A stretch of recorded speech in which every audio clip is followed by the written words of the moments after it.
Thank you so much for coming in today.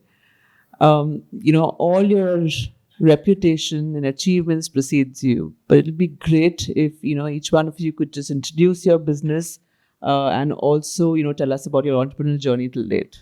Hi, I'm Aparna. Entrepreneurship happened to me just about 2 years ago. After 22 years in corporate, I suddenly realized my budget had gone down by several zeros. We used to have a team that would manage. You just had to call somebody from the finance team and they would do some number crunching for you. You had to call the marketing head and then they would do something for you. And now suddenly you have to play all roles. So, well, that's how I got introduced to my entrepreneurial journey, but I'm very happy where I've landed now. A little background, I started off as a journalist with the Times of India, then I was the content head at Z5 before entrepreneurship happened. Koto is short for Come Together. It's a women-only social community app. It's the world's only social community platform that's exclusively for women. It's protected by facial recognition technology, so it always ensures that only women are allowed to come in. You can come together in communities, talk about entrepreneurship, parenting, anything that's of interest to you. We're also launching, very interestingly, a marketplace that's by women for women. A services marketplace where any expert can list her services, offer consultancy, and earn from there through a very verified network of women. So that's our little contribution to making sure that every woman becomes independent and there's financial inclusion opportunity for all of us. So thank you. Amazing. Hi, good afternoon, everyone. I'm Gauri. So I started my college education as a lawyer. I did a law degree. I went on to become a chartered accountant. And then, of course, the natural next thing was to become a restaurateur.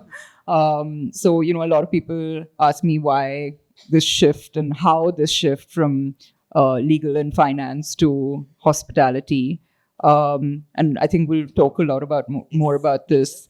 But I think it was the best foundation I could have had. And I'm so thrilled. Congratulations on, launching this program, because I for one, I have restaurants and I can't cook. I have no desire to cook. I am completely unwelcome in the kitchen.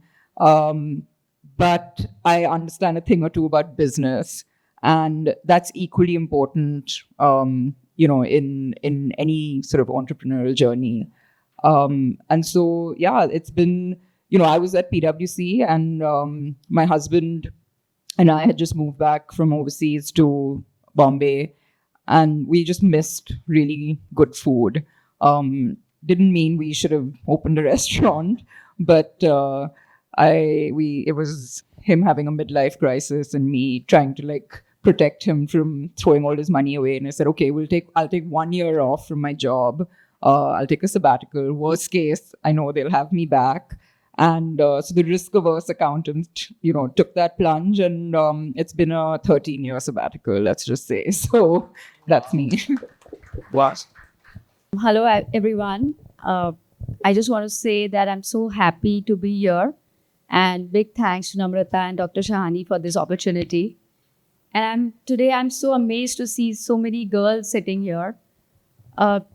I would say that my entrepreneurial journey started when I was a student, because, coming from a traditional Marwari family, I was expected to just get married and probably do some interior designing course or something like that. But what I really always wanted to do was go to the office with my dad. And that was what I wanted to do. And, being a professional was my biggest aim growing up. And to achieve that aim, you will not believe I had to secretly apply to colleges to study, to do a master's course. And only once I got into a college did I tell my parents that, now I'm going to do a master's course. At least let me do that and then maybe you can get me married. Just that. So that's how I extended my marriage by a year. But, these are the fights that you have to do when you really want something in life and you really believe that you can do something in your life. And today we have an app called Kidopia, which is a made in India app, and it's globally #1 kids educational app. And we are very proud of the fact that this is completely made by the talent in India and homegrown and competing with the Disneys of the world out there. Thank you. Hi, everyone. My name is Vishakha Singh, and I've had a very different journey, none of it which was ever planned.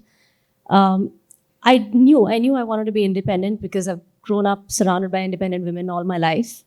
I knew I wanted to have some sort of a business when I grew up, but 20 years ago, having a business or being an entrepreneur meant being a businesswoman, and a businesswoman would probably, the closest that she would do is probably a BCom or BCom degree, or a management degree is what you would get.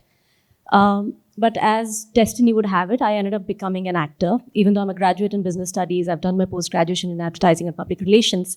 I became an actor. You probably might have seen me in films like Fukre, etc., etc.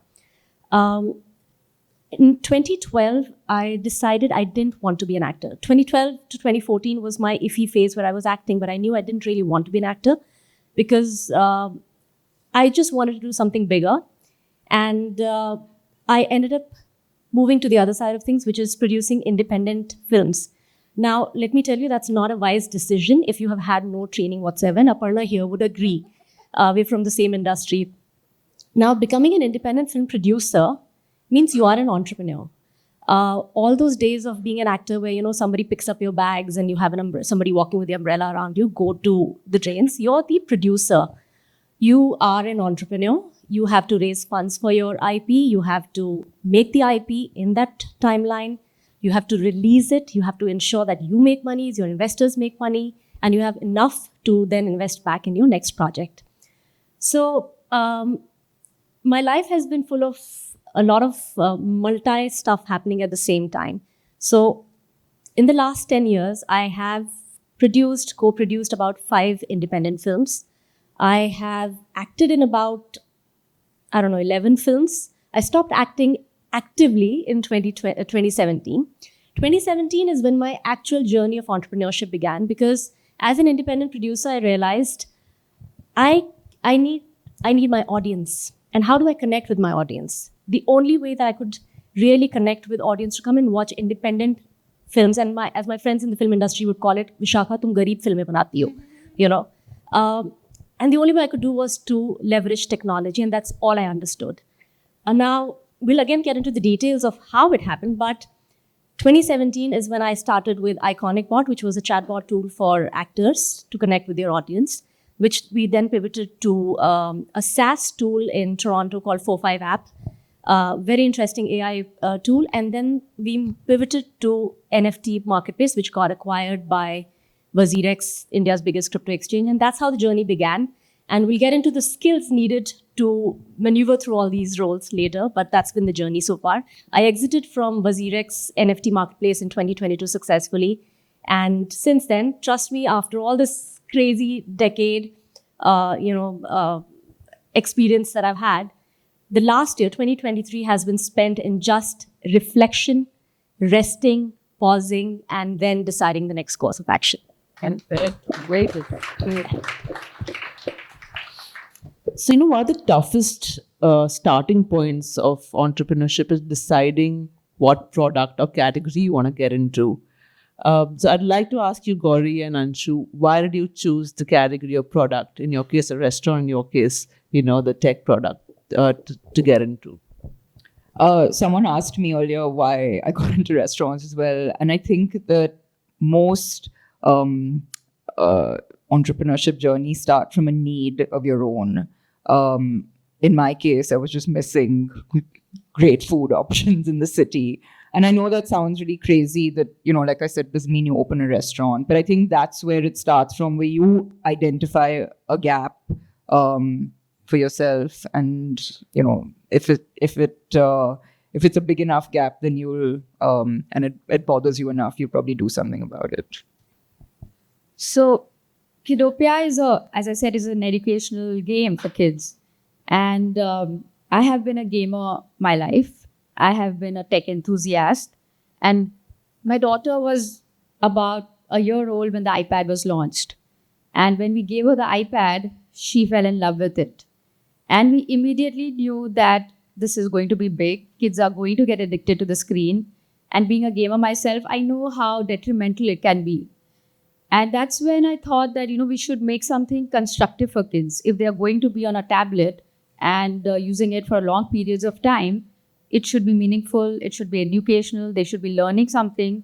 And that sparked something in me to make some digital games for kids for a tablet. But at the same time, I was looking for the right inspiration, for the right approach to make my first game. And that came from my daughter. We used to go to a temple once a week, and every time we went to a temple, she would love to feed the cows outside the temple. And that's when I had an epiphany. What if she could do this from her room and feed many more animals? And I thought that would be a great way for kids to learn about animals and what they eat. And that was one of our very first apps, one of our very first games that we released.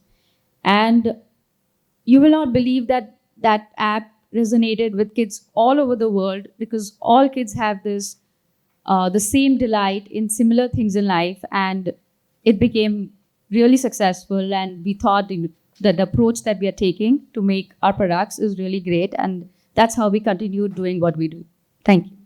Interesting. So personal journeys driving, career and business decisions. It's a very interesting thing for all of us, because many times we struggle to think, karne ka kya? But I think our personal journeys, our personal thoughts have to be used to be able to drive decisions in this and ideas to be able to create differences.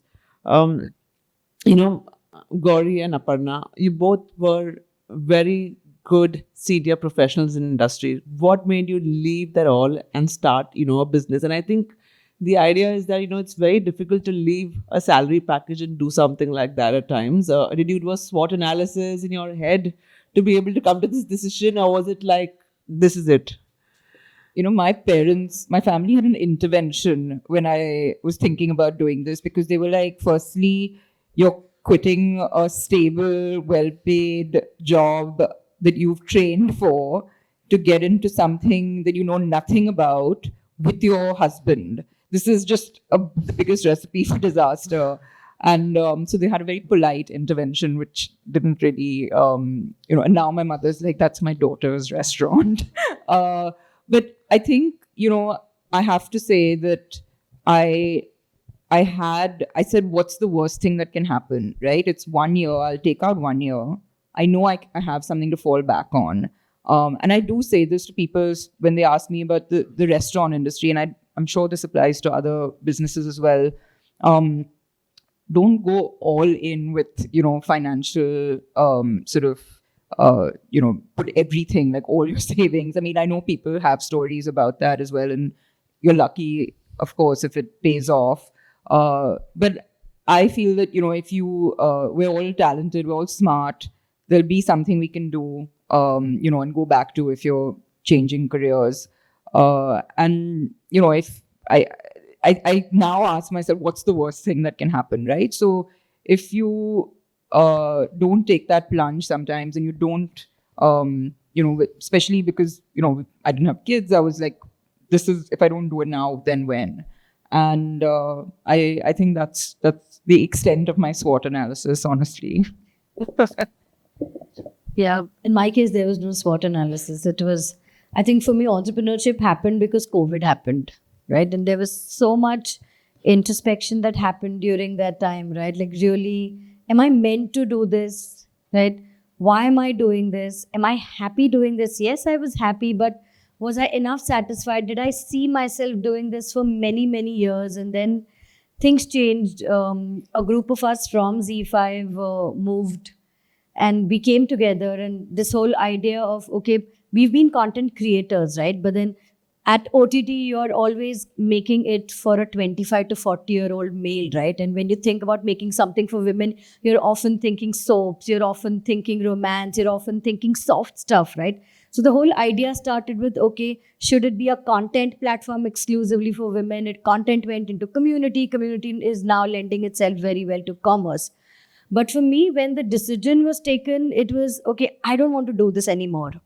It took us a long time to tell my family, both sides of the family.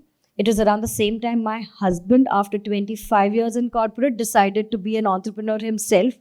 So both of us at the same time decided to quit our jobs.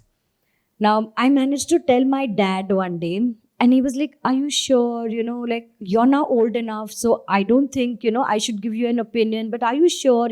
You draw a good salary, you have a teenage son, abhi uski padhai baki hai, abhi kyun chhod rahe ho sab kuch?" So it started from there. To then my mom calling me one day saying, "What happened? Is there a problem? This, that." And they had a similar reaction when I moved from the Times of India to Z, saying, "बेटा आपका नाम दिखता है newspaper में, TV में कहाँ पे everyday नाम दिखने वाला है?" I said, "No, that's a smaller problem to solve." So this was 15, 16 years back to even now. For 3 months, we didn't tell my in-laws, right? Because we would just keep, we would anyways be making some presentations. We would be on our laptop all the time. So they really didn't know what we were doing in our room during COVID. It took us time to tell them because they would have panicked. Right now, you don't want to panic a bunch of 70-year-olds saying, "Aap kar kya rahe ho life mein?" Now you're in your mid 40s, and I'm not as young as I look, right? So when I became an entrepreneur, I was already 43, right? And then you have that entire thing. Okay, will I be able to do that? I knew I was with a good gang of people trying to build something, right? So that was the solace I had, but I couldn't explain all of that to the family. So yes, it was difficult, and I think it was more difficult internally. I don't think I had enough reasons to explain to my family. If I was much more confident, I don't think I would have hidden it from them for 3 months, right? And I feel really guilty about it कि आपने job छोड़ा है, आपने अपने life का इतना बड़ा decision लिया है, आप जॉइंट फैमिली में रहते हो और आपने घर पे नहीं बताया है, right? When you are even stepping out for half an hour, आपको आदत है कि आप बता के जाए कि मैं आधे घंटे में वापस आ रही हूँ, right? We all come from those kind of background. So yes, it is something that will stay with me, but I guess all's well that ends well. Interesting stories, very interesting. Vishaka, you've transitioned from an actor to a producer and, then to a tech investor. These are very difficult barriers to cross in terms of skill, in terms of biases, in terms of perception. Can you please take us through your entire experience and journey? I think when I started off, I was young. I was extremely passionate. And I also come from a background where both my parents are entrepreneurs. I have seen my father being in a very successful company in Abu Dhabi National Oil Company, coming back to India, setting his own business, and the business going bankrupt. Okay? So I have seen my mother leverage technology and become one of the topmost Reiki teachers in the country. But this is, of course, in the last few decades. But when I started off, the idea was to get into the corporate sector. But as destiny would have it, I became an actor. I got opportunities and I took those. I think to my credit, I've always taken up opportunities, whether I've been ready or not. That's one. And because I was young, I honestly wasn't thinking. And I think that's where I think Nike gets it when they say, just do it. Just do it if you're excited about something. And I think from there on, I just went with the flow, became an actor, did one thing and the other. It's only when I decided to become a film producer, I realized that, okay, the stakes were higher. And becoming an entrepreneur was the most conscious decision I've taken, especially the tech entrepreneurship part. Now, what has helped me in all these roles, especially the tech entrepreneur part, was, in fact, I remember my co-founder used to say कि आप सब कर लीजिए, बस coding मत start कर देना, And I think after being in the film industry for 12 years, there were certain skills I had picked up. But the biggest skills I think that have helped me was because I was an actor.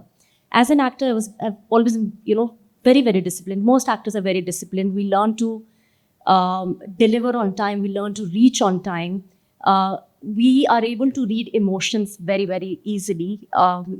That's interesting, and that's very helpful when you meet investors, when you meet your audiences, communities, consumers, etc. That helped me a lot. Now, as a tech entrepreneur, what really helped me was my own experience of being a film producer. Because when you're a film producer, you're nothing but a project manager. You have a project that you need to start on time and end on time. And if you look at entrepreneurship, at the end of the day, an entrepreneurial journey doesn't come with a set template. I mean, yes, the broader view is pretty similar, but every entrepreneurial journey, the tiny details are going to be very different. They're going to be very unique. So I think it was just the fact that I had the resilience, and again, being an actor and a film producer, I'm also very adaptable, very, very flexible. As far as committing to taking risks, I think that's something I'd already taken 20 years ago. That's all I understand. I understand risks. I am not scared of failure because, again, as an actor, whenever our films released, our failures were public, our successes were public, our humiliation was public. I've had, I remember I did a Kannada film where a critic wrote, Vishakha Singh acting to bhul jao, she doesn't even look nice. Now, those are things that you develop thick skin. And I think that's the best thing because trust me, there is no such thing as stability, and the pandemic has taught us that. We've also learned that all these new experiences, all these failures are nothing but failing forward of us finding a solution. Failure is what? It's an undesired outcome.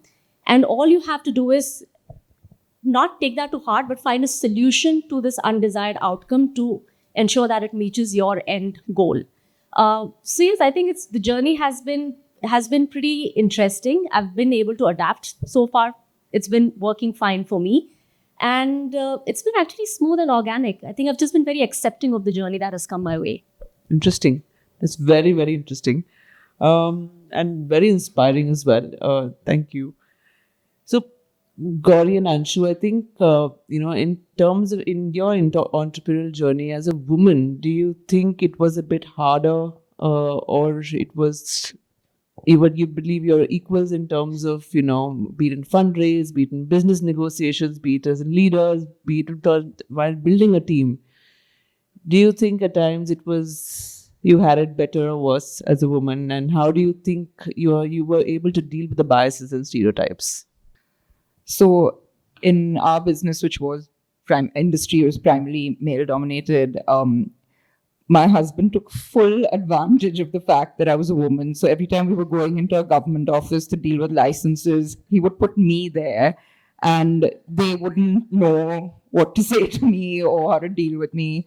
So I think that, I've never seen it. I mean, I've faced, situations, which I'm sure we all have, where, I have an officer sitting and I was the one who used to deal with the excise books and things like that. That was part of my responsibility.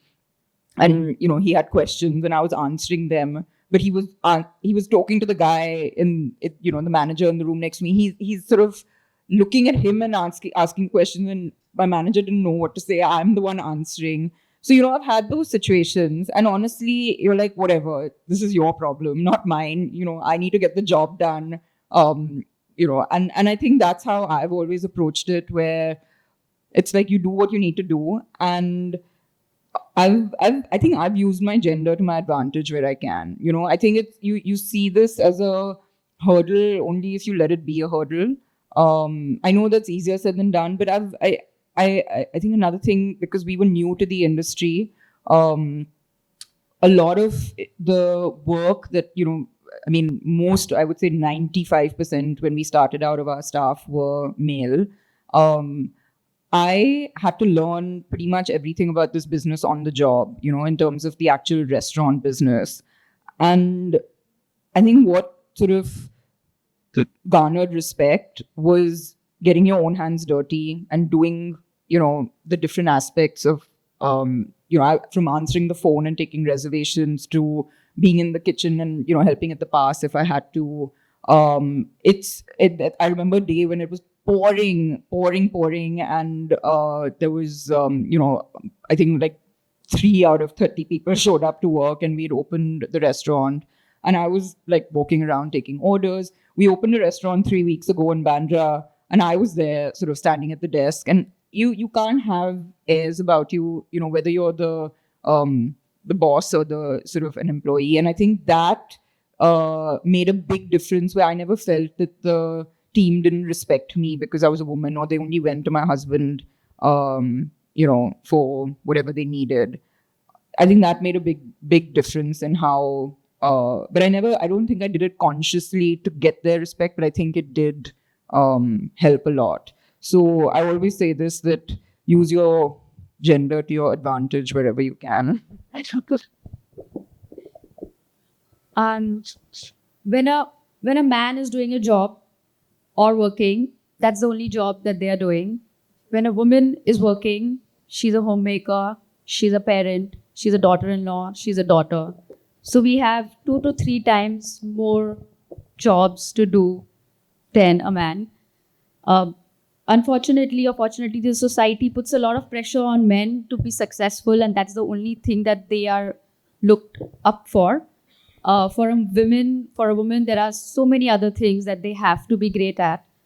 So if you are going down any professional journey or an entrepreneurial journey, you have to work 2-3 times harder than men.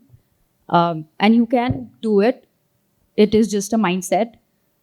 Turn your Instagram off or keep a time limit of 15 minutes and you can conquer the world, is what I feel in today's time. So it's all about conditioning. You work around the times when your daughter is sleeping, you wake up early, or you work after a party is over. So it is harder for sure. But if you really want it, you have to work harder and you can really achieve whatever you want. Thank you. So, Aparna and Anshu, throughout this journey of entrepreneurship, do you think that there were these 1 or 2 people who had your back throughout, or you think you were just self-motivated enough and didn't need anyone? It would be unfair to say that, of course, self-motivation plays an extremely important part, because there's no starting without that, right? The moment you start doubting yourself, the moment you start thinking, I'm not good enough, I won't be able to do this, I don't have this skill. So that's a given. But the role of mentorship and formal education, like what you are planning, is extremely important in this journey. And that mentor could come in any form. It doesn't have to be a business mentor. Sometimes it's just a personal mentor who says, it's okay, right? I have taken support from every possible person to be able to succeed in my life, whether it was corporate or whether it's now the entrepreneurial stint, right? I have never shied away from asking for help, for guidance, support wherever I needed, connections wherever I needed, right? I have huge gratitude to my house help who had stood by me, because she took care of the family, I could do so many things, right? And gratitude in this journey has been extremely important, right? So whether it was seeing something that she was doing well that could help me in my journey, or it was my spouse who, after now 25 years is now thinking, okay, let me do this, and now he's the man of the family wanting to change his entire life, whether it was taking mentorship from him or from the founder, right? So the founder of Koto is Tarun Katyal, and Indu ma'am knows him very well. He's an ex-HR student. He has been a great mentor to me, right? So many of my ex-bosses have been great mentors to me. It doesn't matter what their gender is, right? Learn from the person, take support, go seek help, right? Whether it's spiritual guidance or whether it's, business guidance, seek that help. Always. Very interesting. Agreed. Absolutely agreed. I should never shy away from taking help and asking for help. And that's something I think as women, we think twice, right? Should we ask a question? Should we not ask a question? How will we be judged? I think asking Namrata, however dumb I have looked in meetings, I have always asked a question if I don't know. And I think people have respected me more for that than just trying to pass off saying, oh, I know this, right? Ask a question. And if you don't know, take your notes and go research about it and find it, right? Because that's the only way you grow. You become your own mentor in so many ways. So that's right. Anshu? So for me, unfortunately or fortunately, I started this journey when I was 25, directly jumped into entrepreneurship, so didn't really have any mentors. I was a young mother, so there was a lot of pressure. And while I had a loving, supporting husband and a loving family, there is only so much you can depend on them. At the end of the day, it is all you. You have to be very self-motivated, and I previously said very hardworking. So you need all these you need your parents, you need your in-laws, everyone to support you. But there are times when you may not get the right support, or they may not be there because they are busy with their own lives or whatever. But you have to invest in the right help, as she said. And also, it is, at the end of the day, it is your own individual how much you can cope up with, the pressures you can take. More than anything else, you will get what you want. So if you want the support, you will get it. If you want to do this journey on your own, you can. So you don't really have to be dependent on anyone. You need to realize that you need to go on this journey as an individual and go for what you want. So, Gauri and Vishaka, I'd like to ask you that, an entrepreneur's journey or a leader's journey is very lonely, and there are many times you don't know who to seek out to. So, how do you keep yourself motivated and motivate your team to perform with consistency? And I think in hospitality as a business, consistency is of utmost importance. Even in your field, you have to ensure that people are motivated enough to ensure quality. So, how do you motivate yourself on a daily basis? I think one of the beauties of entrepreneurship is that you're starting out to do something that you love or you feel very strongly about, right? And I think that's the biggest motivation that you can have. And I'm very fortunate to say, yesterday my life revolves around good food. So I love what I do, and I feel motivated to show up to work every day. Of course, I think more than being a restaurateur, I think we're professional firefighters, right? That's what your life becomes as an entrepreneur, is that you're dealing with unexpected challenges thrown your way every single day. Everything that you plan to do for the day never actually happens. And that's what you become better and better at, right? I think more than motivation, because it's your business at the end of the day. So you're motivated by the fact that, it's your baby. But I think that when you're going through rough patches, it's again that thing that, it's yours. You want to, get out of it. And over the years, you get more seasoned at dealing with this, these kind of situations that happen. Like we've had things from fire in the restaurant to even shutting down a restaurant that we'd opened because, you talked about failure. It was one of the best and most expensive lessons I've ever learned, but it really made me sort of, feel that, a lot of ego goes into running your own businesses, and especially when you're in a public facing business. And, you're like, oh, will people think I was a one-hit wonder? I only, managed to do one restaurant successfully, and everything after that is actually a reflection of my ability. And then you realize, actually, nobody's thinking that. So I just think that, it starts becoming fun in a way when you get over all these moments of self-doubt.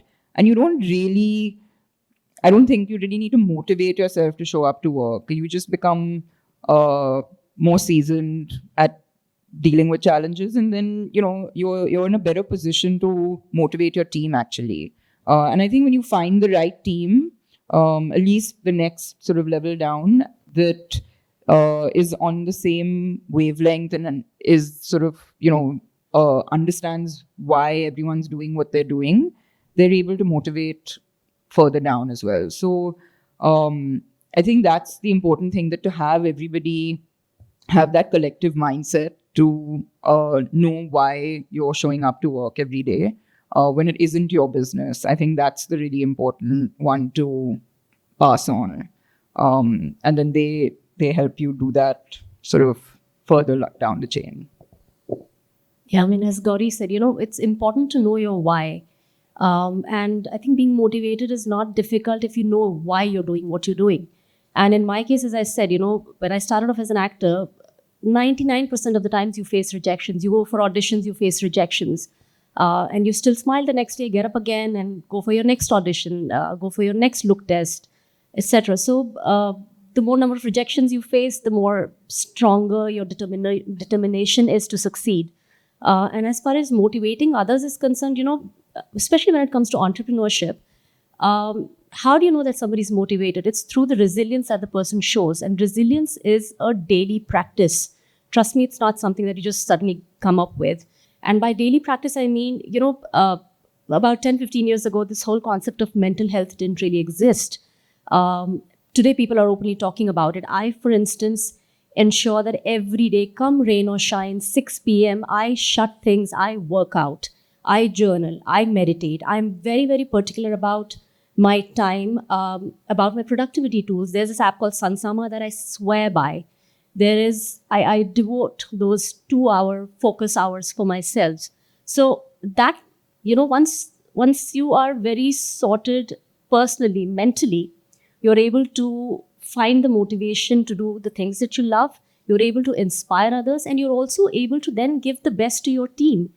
I've always told my team members, if you're not taking a day off because it's your wife's birthday, I kid you not, I will fire you, So you need to be tuned into your team to motivate them. And you also have to tell them that failure is okay. I love failures. Of course, don't do it in front of the investor. But it's minor mistakes are fine. Nobody's going to hold a gun to your head. So it's easy to inspire and motivate others as long as you know your why and you're consistently working towards being resilient. Before I open the floor to questions, I'd like each of you to tell me what edge do you think we have as women entrepreneurs? What differentiates us? I'm not going to ask this in a negative way. I'm asking you in a positive way. I'm just going to go with, I think we're great multitaskers. And that's our superpower. I think I hope I'm not generalizing, but I think primarily women are empaths. And I think that works greatly to our advantage. I would say that the grit and determination that women have, because this is not something that's given to them on a platter. They have to prove so many people that what the path they have taken, they need to succeed on it. So we have the tenacity and the resilience to go for what we want. So I would say grit and determination. Can I say all of the above? Sure. But yes, a very high EQ, right? Because whether it's failures that you're dealing with, whether it's new challenges that you're dealing with, whether it's multitasking you have to do all the time. You're sitting in business meetings, and your cook is trying to call you to ask Sham ko khana kya banana and trying to answer her correctly and not telling her, okay, put it for release, right? You have to. You have so many things on your mind all the time. So yes, all of the above and more. I'm sure each one of us has a point to add here. Great. Questions? Questions from the audience, from the students, from the women, from the academicians? Hi, firstly, thank you so much. Thank you so much. I think all of your stories were so inspiring. Since we are here to talk about a course for women entrepreneurship, I'd just like to ask all of you, in fact, and even Namrata ma'am, that what is one thing that as a student, if you were taught about entrepreneurship specifically just for a woman, women my age, girls my age who are still becoming entrepreneurs and learning about it, what would you go and teach that one skill to a young budding woman entrepreneur like me, to all of you? Can I just answer? Financial acumen.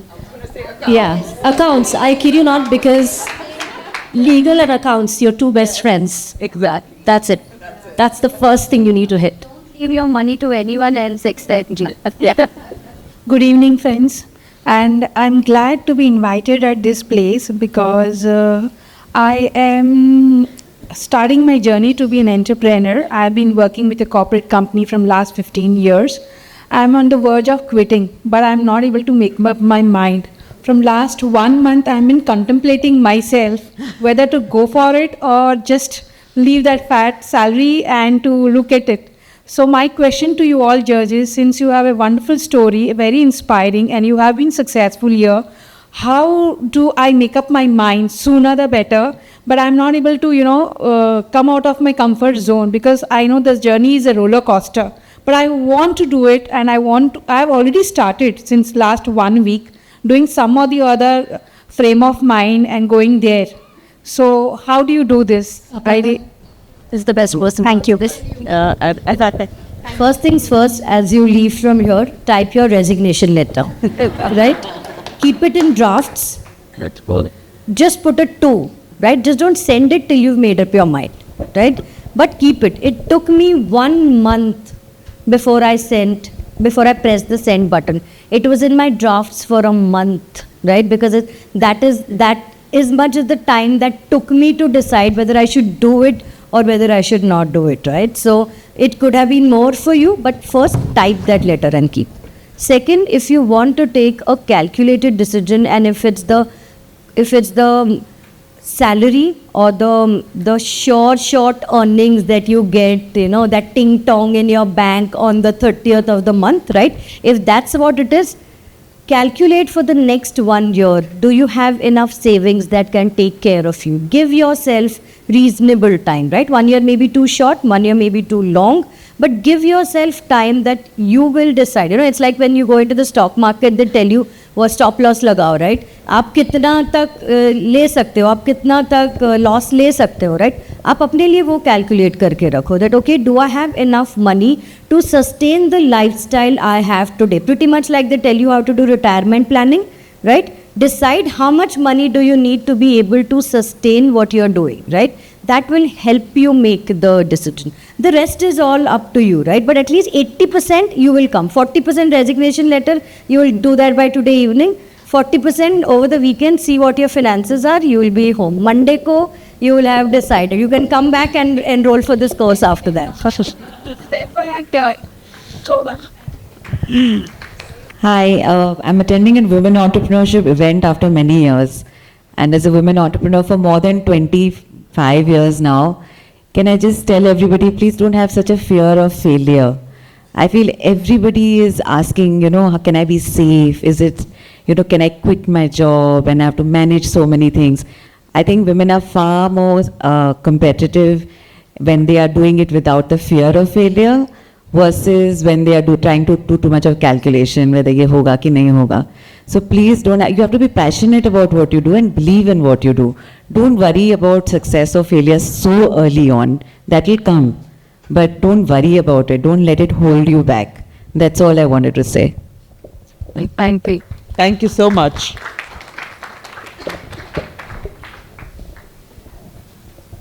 Good afternoon. I am Siddharth. My question is to Vishakha ma'am. What are the key lessons out of producing a film, and what would you advise to young producers? Thank you. To young producers, that is to people, to aspiring producers, all I will say is please do a course in film production, because I did not do either a course in acting or film production or blockchain or NFT marketplace, none of that. So you all have the means, the access to such courses. Please do a good course, find a good mentor. I've never had a good mentor, and I've had to figure out things on my own. But just remember, after doing all of that also, ultimately it boils down to you, how committed you are to the daily firefighting and actually fulfilling your dreams. Hi, good evening, everyone. So I have been an entrepreneur all my life. Even when I was in school, when I was in college, I was studying and everything. I've done a lot of things. But 8 years back, I hit upon this thing and I've stuck to it. And when we started, we are producers of cake stands and backdrops used for photography in the baking world. So when we started, we were the pioneers. We were bringing out new products and everything. And I think for a good 5 years, we really did very well. Then COVID happened. And then with the onset of online marketplaces and more competitive pricing and cheaper resources and everything, we kind of, started lagging behind. And now I'm at that stage where I don't know whether I should go out and, list myself on all the marketplaces and be more aggressive, or just like, okay, chalo abhi bas ho gaya, khatam ho gaya, let's take a back seat. So I'm a little at that kind of crossroads. So really help you with your input. Yeah. Well, so I'm assuming you have more experience than I do. So I think my I don't think I can advise you, but I just want to ask you, how would you feel on the day you have decided that you'd like to shut things off and, wrap things up? How would you feel the next day about it? If you're going to feel relieved and relaxed, then you've made the right decision. But if not, and looking at you, I don't think you want to do that. I can see it in your eyes. I would really recommend go aggressive, leverage technology. It's your best friend. If I may add 2 cents, ma'am, pivoting at the right time and at the right juncture is very important.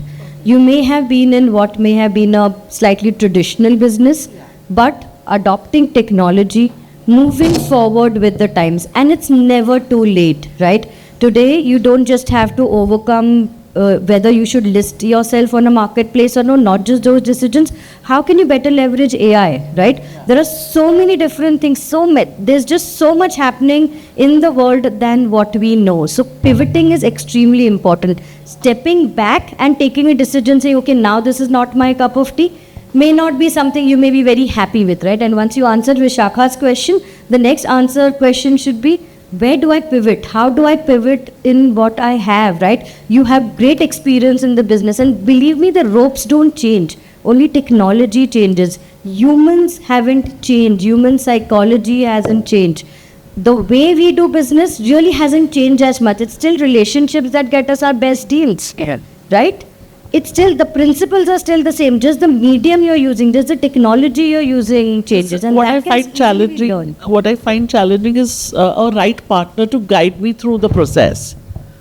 Yeah, that is what I was just going to tell you, that it seems like you were really good at what you were doing. You were number one, you were professional, you had expertise in that. Yeah.